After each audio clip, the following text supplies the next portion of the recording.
La pandémie de Covid-19 a fragilisé l'ensemble des droits humains, a déclaré mardi 18 janvier 2022, la haute-commissaire adjointe aux droits de l'homme, Nada Nachif, devant le Conseil des droits de l'homme de l'ONU à Genève.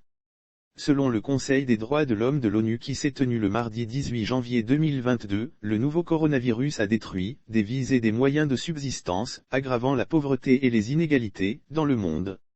Adoption de politiques sur les droits humains. En effet, lors de la 4e réunion intersessionnelle pour la coopération sur les droits de l'homme et le programme de développement durable à l'horizon 2030, les services de la haute-commissaire Michelle Bachelet ont plaidé pour l'adoption de politiques fondées sur les droits humains.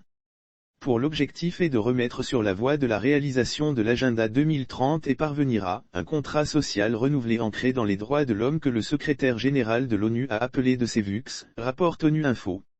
Certaines parties du monde font face à un surendettement croissant, d'autant que la nouvelle année a débuté avec les mêmes immenses défis mondiaux que représentent la lutte contre la pandémie et le redressement après ses conséquences socio-économiques dévastatrices.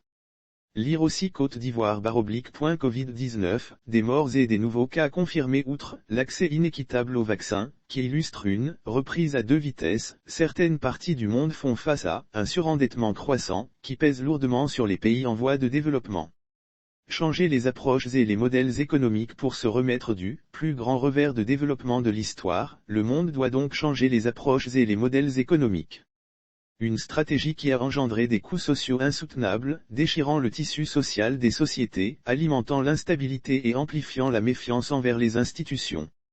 Nous avons besoin d'une économie qui investisse dans les droits de l'homme et qui fonctionne pour tous, a insisté Madame Nachif.